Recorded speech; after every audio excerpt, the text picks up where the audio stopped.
kita yang di bawah sana tu iaitu hadis-hadis politik. Siapa yang ambil tu bolehlah bagi duit kepada Tuan Haji Bakar. Harga dia 20 ringgit di Malaysia dan boleh cuba Sakti. Bagi kepada Cik Sakti. Ya.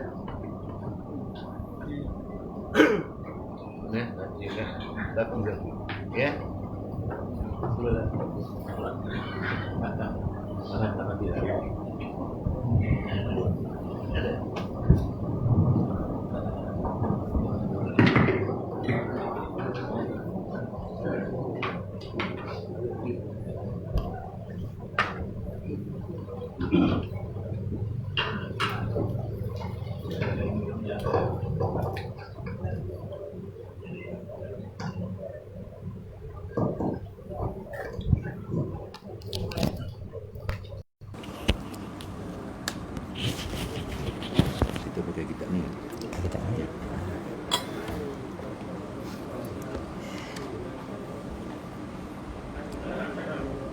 Bismillahirrahmanirrahim. Assalamualaikum warahmatullahi wabarakatuh. Alhamdulillahi rabbil alamin. Wassalatu wassalamu ala asyrafil anbiya'i wal mursalin wa ala alihi wa sahbihi wa man da'a bi da'watihi wastanna bi sunnatihi ila yaumiddin. Rabbi syrah li sadri wa yassir li amri wahlul 'uqdatan min lisani yafqahu qawli, amma ba'd. Yang dimuliakan pengurusi dan ahli-ahli jawatan kuasa surau, yang dikasihi lagi dihormati Tuan Imam, asatizah, para alim ulama, hadirin hadirat sidang jamaah yang dimuliakan Allah Ta'ala sekalian. Pertamanya kita bersyukur kepada Allah Subhanahu wa Ta'ala kerana dengan limpah inayah dan kurnianya kita semua dapat sekali lagi bersua dan berada dalam majlis tazkirah subuh, insya-Allah pada setiap Ahad minggu yang pertama setiap bulan. InsyaAllah pada pagi ini kita akan gunakan dan untuk kuliah seterusnya kita akan gunakan kitab ataupun buku siri 40 hadis An-Nabawi, hadis-hadis politik. Jadi insya-Allah kerana tadi Tuan Imam memperkenalkan saya AJK Pusat, jadi kita baca hadis politik insya-Allah. Jadi buku ini sebenarnya buku yang kedua, yang terbarulah, buku terbaru saya, iaitu diterbitkan pada bulan Februari 2021. Buku yang pertama buku ini, ini buku bulan 1, iaitu Tasawuf Haraki. Patutnya saya bawa pada hari ini, tapi kerana cetakan pertama dah habis, jadi saya masukkan di cetakan kedua, tapi yang kedua tu belum sempat siap. Sepatut siap hari Khamis baru ni, tapi tak siap print, sehingga insya-Allah siap esok. Jadi buku ni nanti saya akan post kepada tuan-tuan kat sini. Jadi siapa nak nanti kita akan post lah Tasawuf Haraki, buku bulan pertama, bulan Januari baru ni. Tebal sikit lah buku ni, 440 muka surat lebih, 420 lebih, dekat 30. Jadi kita akan edarkan buku ni nanti. Sebab bulan 3 ni ada buku pula, bulan 3 ni insya-Allah akan masuk cetak minggu depan dan keluar pada ujung bulan 3 ni insya-Allah. Jadi kita cuba miliki setiap buku ni lah. Cuba miliki. Ada orang kata, dia kata buku ni tebal sangat. Dia kata dia malas nak membaca. Dia tak rajin membaca. Jadi saya cakap, saya bukan kempen membaca, saya kempen membeli. Jadi belilah kan. InsyaAllah. Baik, jadi buku hadis ini hari ini kita akan rujuk kepada hadis-hadis politik. 40 hadis politik.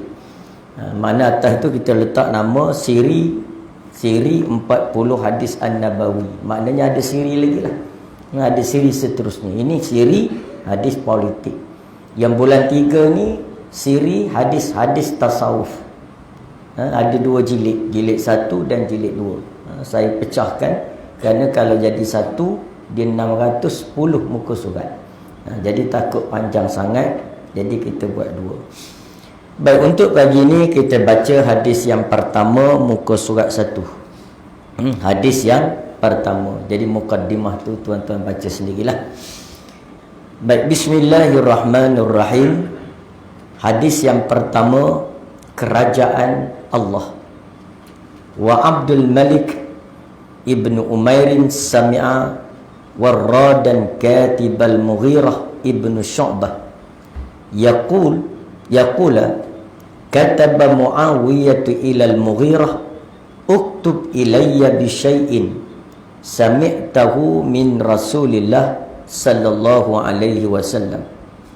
Qala fakataba ilayhi sami'tu Rasulullah sallallahu alaihi wasallam yaqulu idza qadas salata la ilaha illallah wahdahu la syarikalah lahul mulk wa lahul hamdu wa huwa ala kulli syai'in qadir.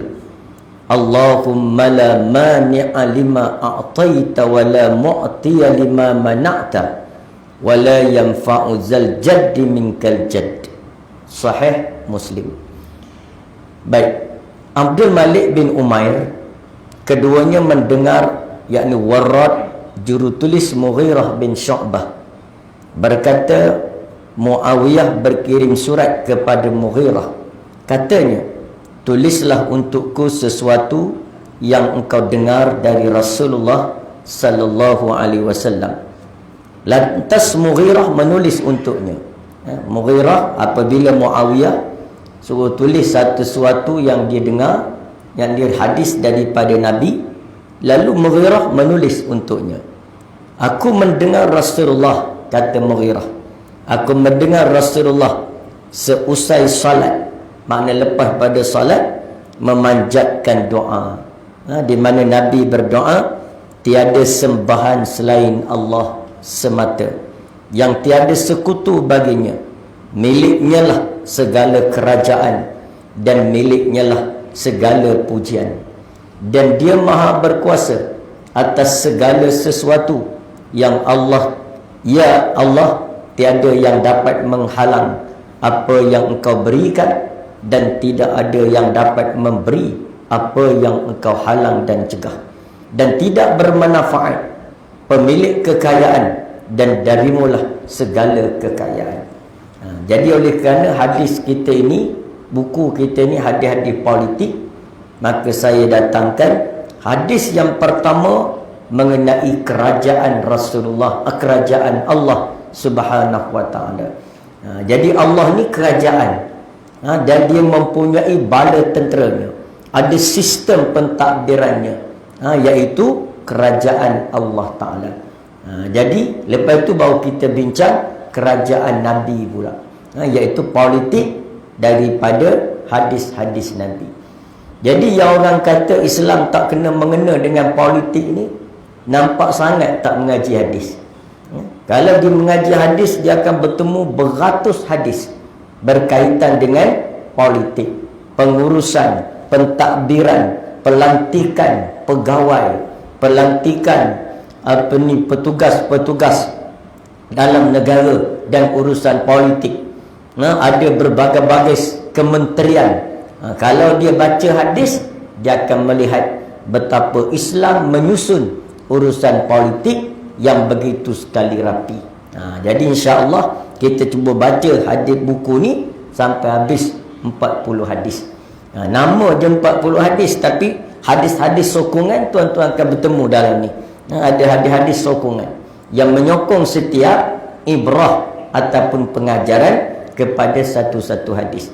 Jadi saya tak baca buku Tasawuf Haraki ni. Kenapa? Kerana nanti tuan-tuan boleh ikuti kuliah khas saya Tasawuf Haraki pada setiap hari Isnin hingga Jumaat pada pukul 5 suku pagi. Belum subuh jadi belum subuh. Jadi hak yang bangun lewat subuh tak ikut lah. Jadi pukul 5 suku pagi saya akan online. Jadi tuan-tuan boleh tengok ke kuliah ni. Bakal beli buku nanti boleh menadah. Sebab saya guna kaedah dalam iklan tu menadah kitab online. Jadi boleh tengok kitab sambil dengar. Jadi insya-Allah hak yang Tasawuf Haraki boleh ikuti melalui online. Untuk hadis-hadis politik saya hanya baca di sini. Di sinilah permulaan dia baca buku hadis-hadis politik ini. Jadi kata Mughirah bin Syu'bah, walaupun cerita ni, hadis ni mengenai bacaan Nabi selepas daripada salat, tetapi ada mengandungi keterangan tentang Allah Ta'ala itu lahul mulk, dia adalah raja. Baik, kita pergi kepada ibrah hadis. Jadi riwayat hadis tu tuan-tuan baca sendiri. Saya sengaja ulang. Kadang-kadang nama perawi hadis ni kita ulang. Kenapa ulang? Kerana nak kita ingat. Contohnya Muawiyah. Muawiyah lepas ni ada lagi hadis riwayat Muawiyah. Tapi saya cerita lagi siapa Muawiyah. Di mana, apakah latar belakang biodata dia.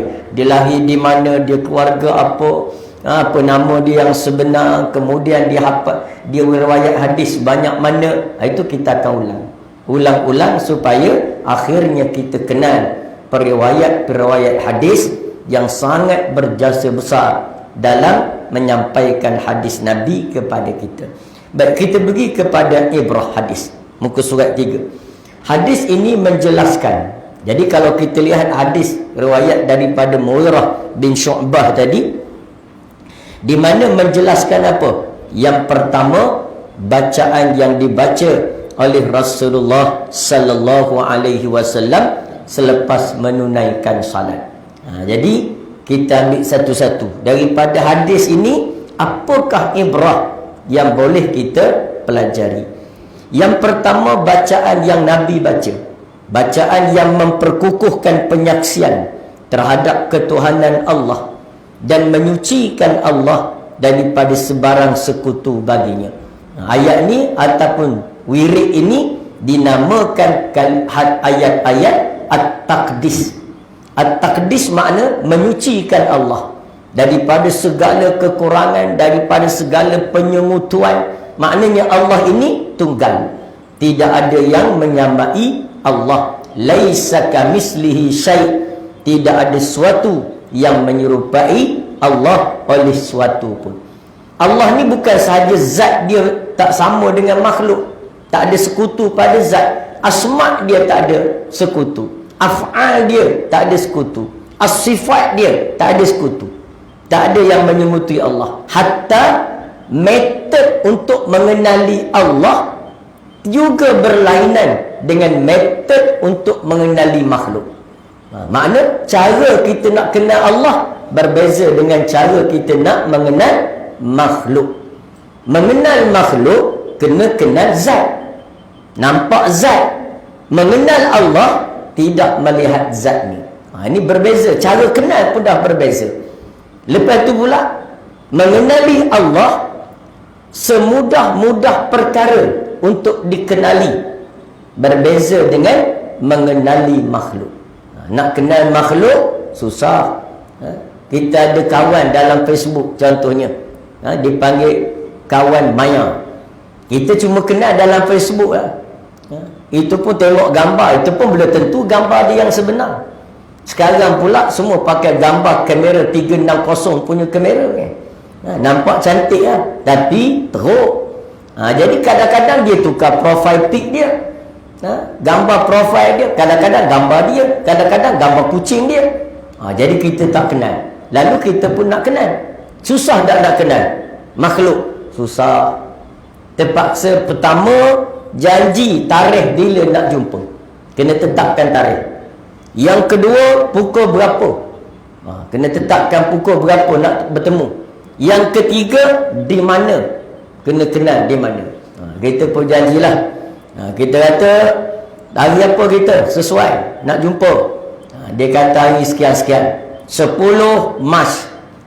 Di mana, pukul berapa? Pukul 11.30 pagi. Di mana? Stesen bas Ipoh. Dekat dengan stesen bas Ipoh. Kita pun janji 3 jam tunggu dia sana. Sambil tu mesej, you pakai baju apa? Ataupun entahlah, entah pakai baju apa. Dia kata baju merah belang-belang putih.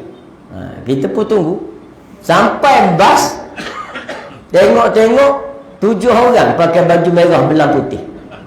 Macam mana kita nak kenal? Kan pasti cari seorang-seorang pula. Itu nak mengenal makhluk susah. Nak mengenali Allah senang. Apakah dalil Allah wujud? Alam ini. Apakah dalil Allah kudrat? Alam ini. Apakah dalil Allah iradah? Alam ini. Apakah dalil Allah baqa? Alam ini. Apa dalil Allah qidam? Alam ini. Semua alam ini. Jadi mudahlah. Mudahlah nak kenal Allah. Dan tak perlu ke mana-mana nak mengenali Allah. Fa aina ma tuwallu fasamma wajhullah. Kamu menoleh je ke mana? Tengok ke atas nampak langit, langit alam. Alam tanda wujud Allah. Tengok kanan kiri, tengok bukit bukau, gunung ganang, hutan rimba, tanda penciptaan Allah. Kenal Allah. Tengok ke bawah bumi, tengok kebesaran bumi dan keanehan ciptaannya, menandakan kebesaran Allah. Jadi sebab itu, kalau ada orang tak kenal Allah, maka dia sebodoh-bodoh makhluk. Dia paling teruk sekali. Macam orang belajar sifir, nak kenal makhluk ni sifir 9, sifir 7 kan payah tu. Sifir 2, sifir 1 payah lagi sifir 1. Sebab sifir 1 10 bilion darab 1 kan kena tulis 10 bilion tu. Kalau tertinggal 1 kosong, 1 je kosong tertinggal, tak jadi 10 bilion. Tapi kalau belajar sifir kosong, senanglah. 10 bilion darab kosong, kosong.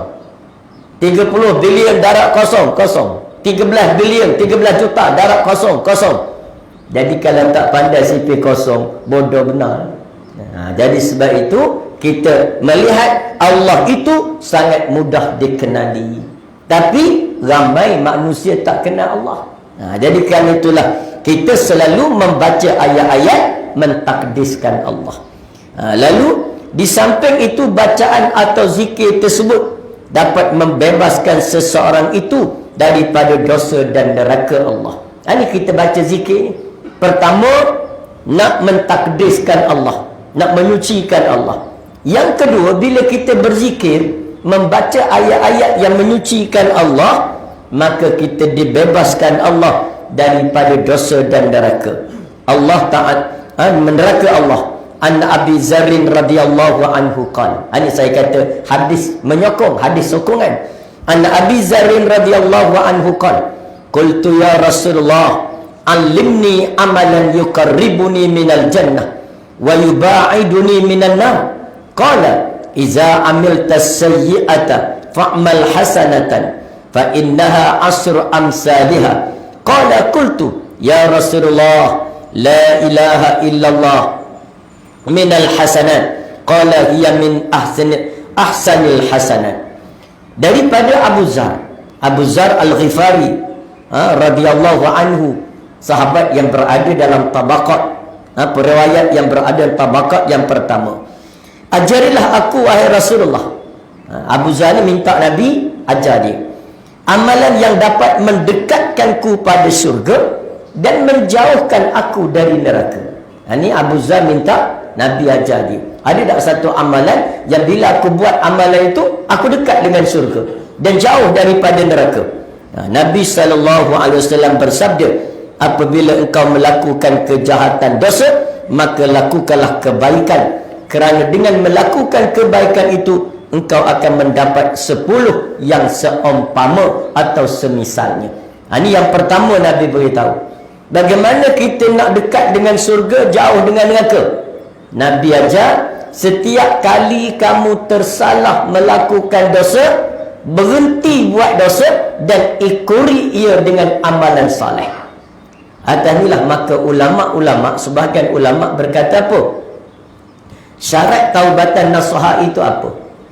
Syarat taubat yang nasuha. Yang pertama, an-nadmu, menyesal. Itu mestilah menyesal. Ada kalau bahas lagi, menyesal itu datang daripada mana? Datang daripada tafakkur. Kesempurnaan tafakkur datang daripada mana? Daripada uzlah.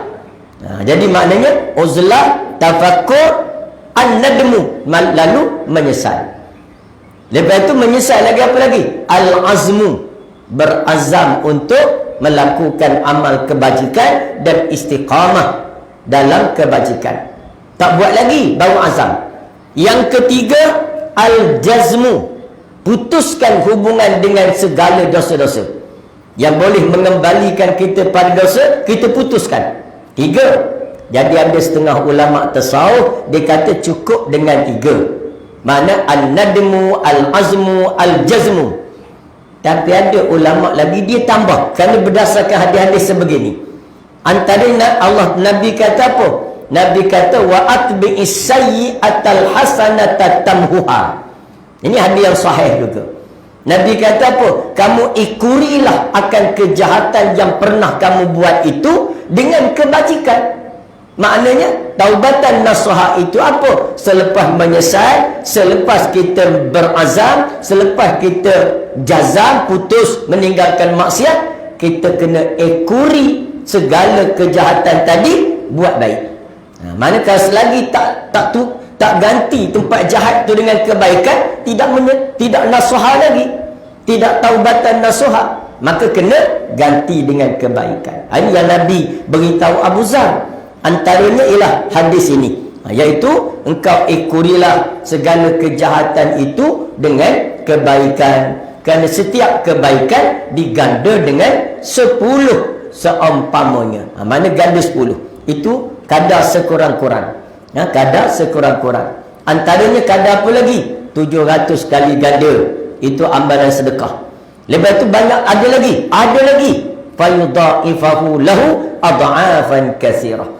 Allah kata bila kamu buat kebajikan, kamu derma, digandakan pada kamu dengan gandaan yang banyak. Berapa banyak? Banyak. Banyak tu sebanyak mana? Banyak. Itu nak tunjuk apa? Tak boleh nak kira dah. Tak boleh nak hitung. Maknanya kurniaan daripada Allah. Wahai Rasulullah, kata Abu Zar, apakah la ilaha illallah merupakan kebaikan? Jadi Abu Zar tanya, ya Rasulullah, soalannya beginilah, ya Rasulullah, kalau saya baca la ilaha illallah tu dah termasuk dalam kebaikan yang kau cakap tadi ke? Ya Rasulullah cakap tadi, apabila melakukan kejahatan, kamu ikuri ia dengan kebaikan. Apakah cukup kalau kebaikan itu la ilaha illallah? Maka kata Nabi SAW, Nabi berkata, hiya min ahsanil hasanat. Ia adalah sebaik-baik kebaikan. Jadi maknanya di antara amalan soleh yang Nabi suruh kita buat bila kita melakukan dosa ialah memperbanyakkan menyebut la ilaha illallah. Tidak ada Tuhan lain melainkan Allah. Dan tu kalau zikir Allah saja boleh tak? Boleh. Dan tu ada orang kata tak boleh, dia punya pasal. Jadi kita wakaf sebab Allah suruh. Qulillah, katalah oleh kamu Allah. Itu Allah Ta'ala suruh kata. Ada tu macam mana pula timbul la ilaha illallah? Maka ulama berkata apa? La ilaha illallah zikir orang awam. Sebab dia ada nafi dan ada isbat. Ada menafikan la ilaha, tidak ada Tuhan lain melainkan illallah, melainkan Allah. Ada nafi, ada isbat. Bagi siapa? Bagi orang awam. Bagi orang awam, bagi orang yang arif billah, dalam hati dia tak ada dah kelodak syirik, tak ada kelodak mazmumah, tidak ada. Maka cukup dengan ia mengisbatkan ketuhanan Allah. Jadi datu kita orang awam boleh tak zikir Allah? Boleh. Maknanya itu di antara kelebihan zikir la ilaha illallah ini. Jadi kita sebutlah. Tak kira malam apa pun. Tak kira hari apa pun. Sebab zikir ini suruhan sunat yang tidak berwaktu. Dia tak waktu. Cuma dia ada antara afdal dengan tidak afdal. Zikir ni. Salat dia berwaktu, hak wajib. Hak sunat pun berwaktu. Setengah kecuali sunat mutlak. Itu pun tak boleh juga lepas pada asar dan subuh. Jadi mana? Tapi zikir bila-bila masa. Bila-bila masa zikir. Asal jangan dalam tandas. Kalau dalam tandas pun zikir, itu warak dung wabarqa. Warak telajak dipanggil tu. Jadi maknanya kita zikirlah. Zikir kepada Allah Ta'ala. Kenapa kita perlu zikir? Ini sambil-sambil kita bincang. Sebab kita lambat lagi nak perhabis kitab ni. Dahlah program sebulan sekali, tebal pula 270 muka surat. Kira-kira 13 tahun habis lah, insyaAllah. Itu dia. Jadi maknanya kita nak faham antara kenapa kita perlu zikir. Dan ulama-ulama, kalau kita tengok mana-mana tarikat yang betul lah, tarikat yang benar, Muhammadiyah, Naqsabandiyah, Ahmadiyah, Syaziliyah, macam-macam tarikat lah. Dia mewajibkan zikir. Zikir ni asalnya sunat, tapi diwajibkan oleh disiplin tarikat. Dah dia mewajibkan benda yang harus, boleh ke? Boleh. Contoh kita apa? Main badminton sunat ke harus? Kira begitu. Main badminton boleh pilih sebab sekolah biasa, kat sekolah kan, sekolah biasa, nak masuk kelab badminton boleh, nak main badminton boleh, nak main bola sepak boleh, nak main takraw boleh. Tapi kalau akademi badminton, wajib tak main badminton? Wajib lah. Ada jadual, tak hadir kena hukum. Maka begitu tarikat. Zikir asalnya sunat, tapi bila kita masuk dalam disiplin tarikat, maka zikir menjadi wajib. Sebab apa zikir jadi wajib? Sebab gini, ahli-ahli tarikat, ahli-ahli tasawuf ni, dia kan nak menekuni ibadah. Sebab tu mereka dipanggil salikin. Orang yang suluk, yang salik, menjalani jalan menuju kepada pengabdian mutlak kepada Allah. Sehingga dipanggil abid dan dipanggil wusul ilallah, sampai kepada Allah. Baik, dia nak apa? Dia nak jadi ahli ibadah. Kita ni nak jadi ahli ibadah, cara mana? Antaranya ialah mengharapkan Allah mendorong kita kepada ibadah. Kalau keberat kita saja nak ibadah, tak boleh, tak kuat. Maka kita perlu dorongan Allah. Allah bantu kita untuk taat pada Allah. Baik, Allah nak bantu kita ni, syarat dia apa? Syarat dia bila Allah tu kasih kat kita. Allah kasih, sebab bila Allah kasih pada satu orang hamba, Allah akan beri dia satu nikmat. Banyak nikmat lah, tapi Allah beri dia nikmat. Dan sebaik-baik nikmat itu nikmat mentaati Allah. Makan nikmat tak? Nikmat Allah makan. Makan tu nikmat pada Allah. Sihat nikmat tak? Nikmat pada Allah. Naik pangkat nikmat tak? Nikmat. Tapi kalau banding semua nikmat-nikmat itu, nikmat yang paling nikmat ialah nikmat mentaati Allah. Jadi Allah beri nikmat pada orang yang dia kasih ni, benda yang paling penting. Betul, kadang-kadang Nabi-Nabi, Rasul-Rasul, hamba-hamba Allah, dia tak beri harta. Sebab harta bukan bernilai. Sedangkan ini kekasih Allah. Takkan kepada kekasih beri benda yang tak besar nilai dia. Ni I beri kepada you, kerana you kekasih I beri kepada you kain batik cap semut harga RM6.5.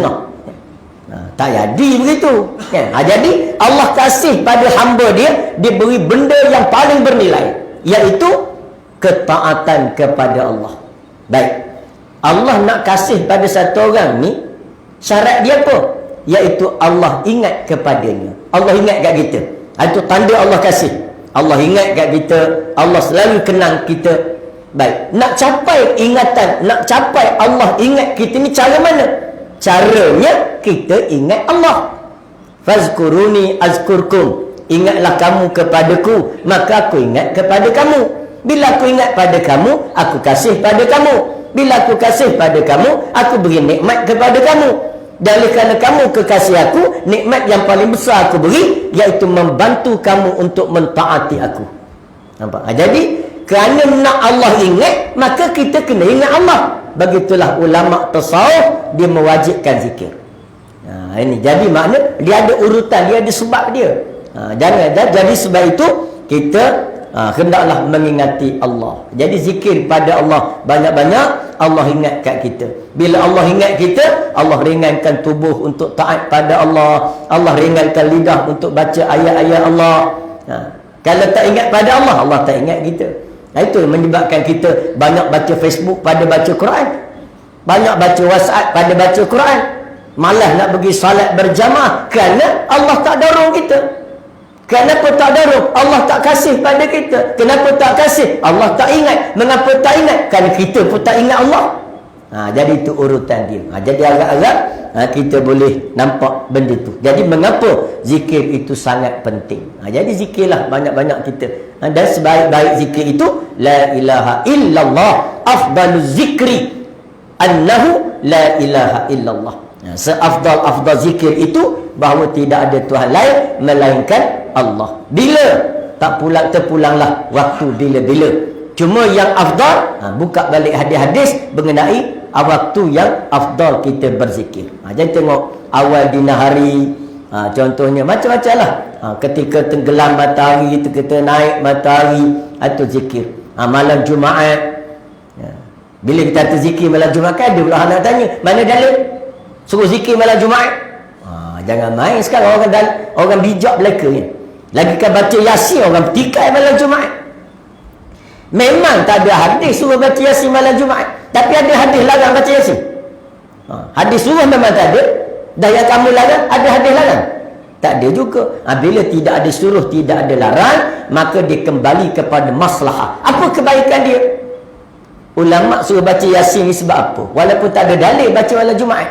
Ini nak supaya kita faham, hormat pandangan-pandangan ulama. Ayat hadis Nabi suruh baca Yasin ada. Iqra'ul Yasin, baca oleh kamu akan Yasin. Ada tak? Ada. Lepas tu ada kait dengan Jumaat? Tak ada kait. Lepas tu ada hadis lain pula menceritakan kelebihan beramal malam Jumaat. Beramal malam Jumaat. Amalan pun, kelebihan beramal malam Jumaat tak disebut, dia umum. Tak kira lah amalan apa pun, asalkan amalan soleh malam Jumaat ada afdal dia. Maka ulama dia cantum. Tadi ada hadis suruh baca Yasin, hal ni ada hadis cerita kelebihan malam Jumaat, cantum Yasin malam Jumaat. Masuk tak? Mesh lah, masuk lah. Jadi mana kelebihan baca Yasin bergabung dengan kelebihan malam Jumaat, maka lebih afdal. Ini dia. Jadi itu pandangan ulama-ulama. Jadi kita mudah, asalkan kita baru belajar sikit je hadis.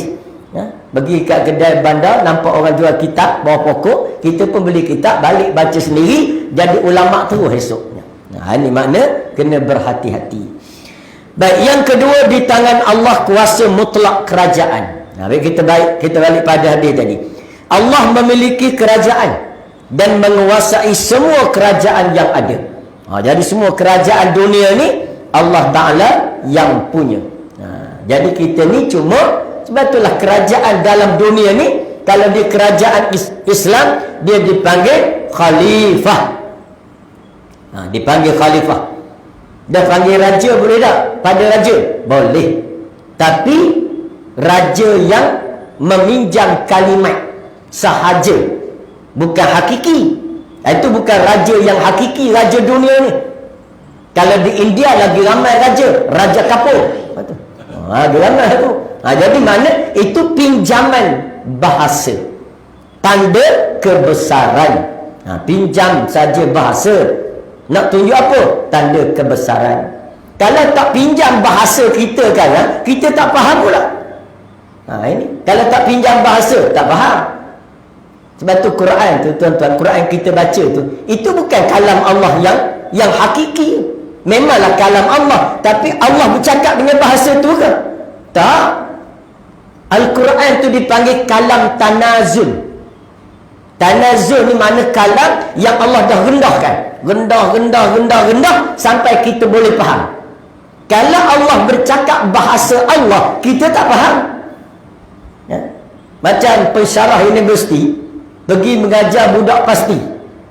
Dia guna standard universiti. Faham tak budak pasti? Budak pasti tak faham. Minta diri nak balik tu lah tu. Ya. Kenapa tak faham duduk kat sekolah? Jadi ya, pensyarah cikgu yang cerdik, dia turunkan bahasa dia. Dia turunkan bahasa daripada standard universiti pada kolej turun pada sekolah menengah tinggi turun pada menengah pada sekolah rendah kepada tadika, pada pasti. Jadi dia pun guna bahasa pasti. Kenapa? Kerana cikgu tu bijak. Tapi adakah itu bahasa cikgu tu? Tidak. Cikgu tu bahasa standard tu. Jadi begitu Quran kalau Tuhan cakap bahasa dia, kita tak faham. Dah kalau tak faham, apa guna turun Quran? Sedangkan Quran itu untuk dipahami. Jadi itu tanazul. Jadi Allah guna bahasa tanazul. Begitu juga kita guna perkataan raja. Allah Ta'ala raja yang sebenar. Dunia ni bukan. Dah bukan, kenapa pinjam? Kenapa guna bahasa raja? Dah kalau tak guna raja, kita tak faham. Macam contoh apa? Ini panjang lah cerita ya. Jadi contohnya apa? Dalam syurga. Syurga ni kan disebut buah-buahan. Wa basyiril ladzina amanu wa amilus solihati anna lahum jannatin tajri min tahtiha al-anhar. Banyaklah dalam Al-Quran Allah cerita tentang syurga, tentang buah-buahan syurga. Apa buah syurga? Buah inabun, buah anggur, buah tufah, buah apple, banyaklah rumman dan sebagainya. Dan buah delima, buah tufah, buah anggur, buah kurma, banyaklah buah dalam syurga. Tapi disebut buah anggur itu tidak sama dengan anggur dunia. Rupanya tidak sama, rasanya tidak sama, lazatnya tak sama. Dah kita kata kalau tak sama, pinjam dah tak sama, kenapa dinamakan anggur?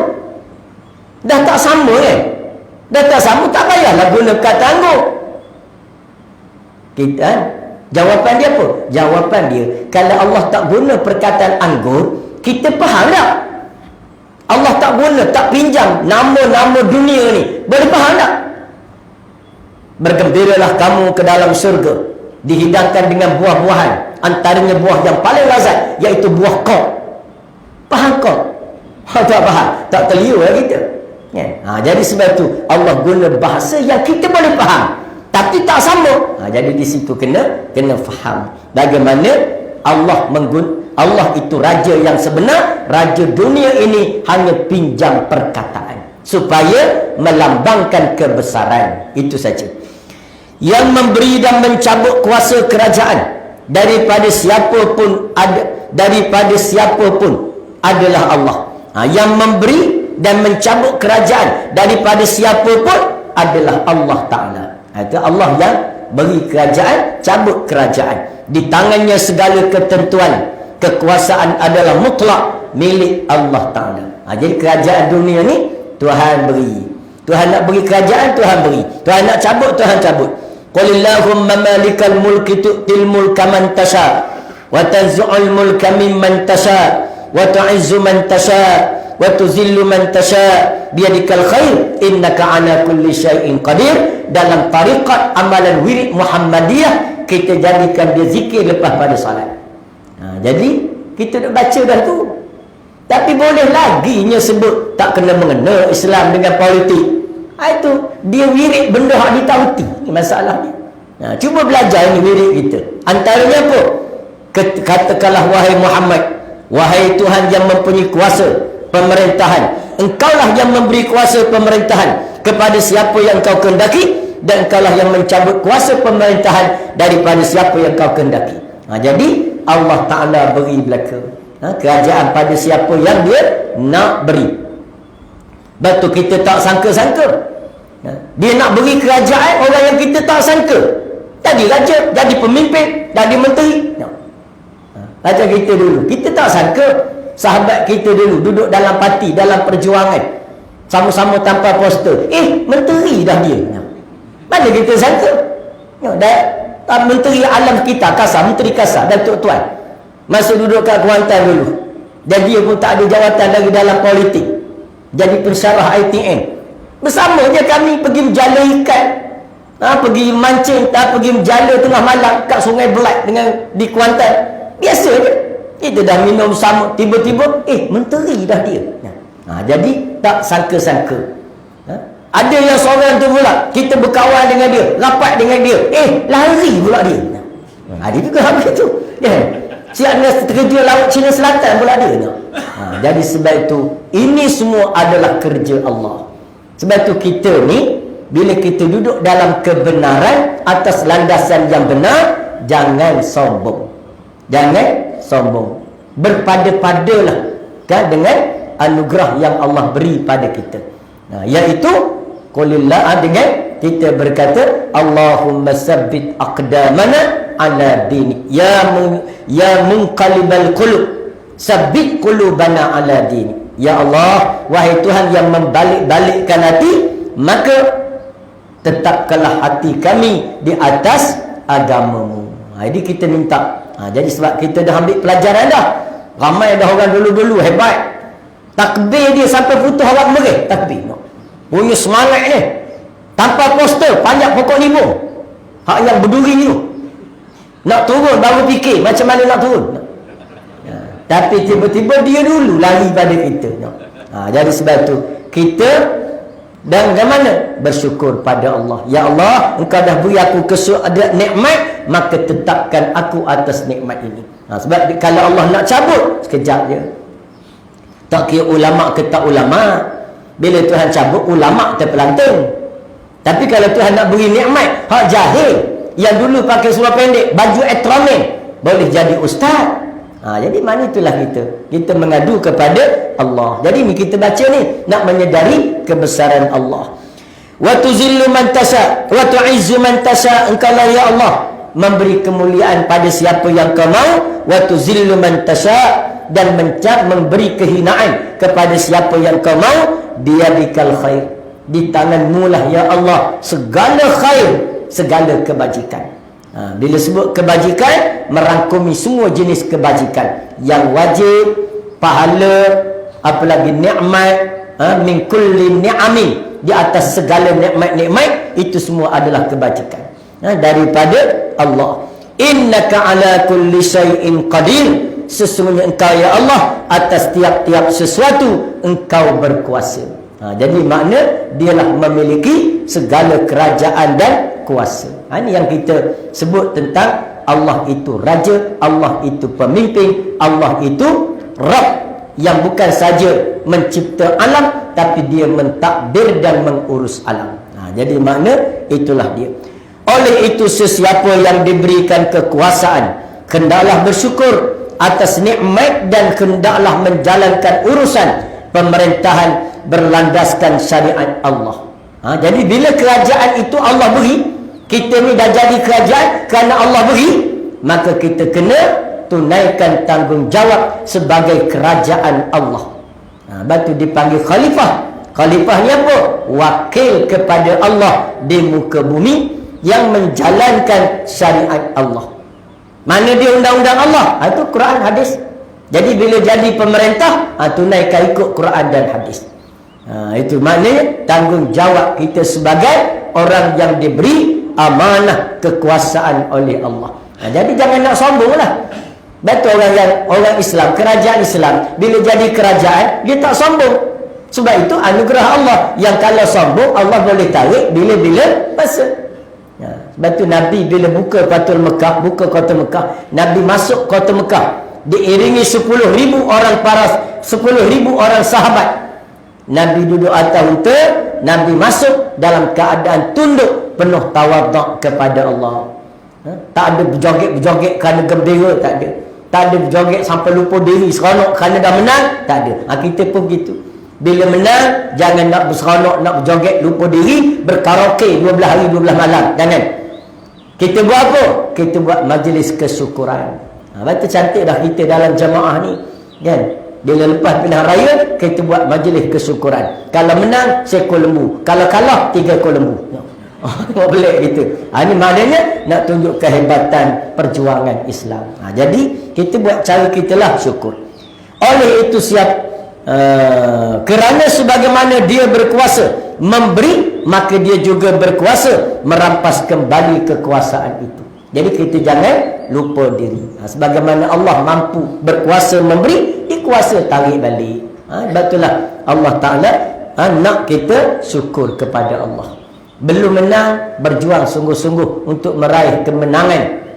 This year, kemenangan kerana dengan niat nak laksanakan perintah Allah. Bila dah dapat kuasa, cuba seboleh mungkin laksanakan perintah Allah dalam bidang kuasa yang kita ada.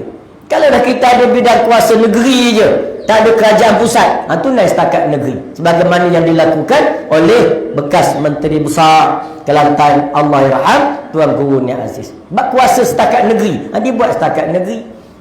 Jadi itu dia antara menyedari tentang hakikat Allah itu adalah Tuhan yang memiliki kerajaan. Jadi insya-Allah kita sambung yang ketiga, Allah berkuasa memberi dan menahan pemberian. Jadi insya-Allah kita berhenti setakat muka surat 5 dan kita akan sambung pada bulan hadapan pula. Jadi tuan-tuan tanda kat situ, dan yang tak ada buku ni boleh dapatkan buku ni di bawah nanti. Lepas tu nanti saya akan kirim buku tasawuf haraki untuk dan dia dah sahabat-sahabat kita yang buat kuliah di mana-mana surau dan masjid tasawuf haraki ini.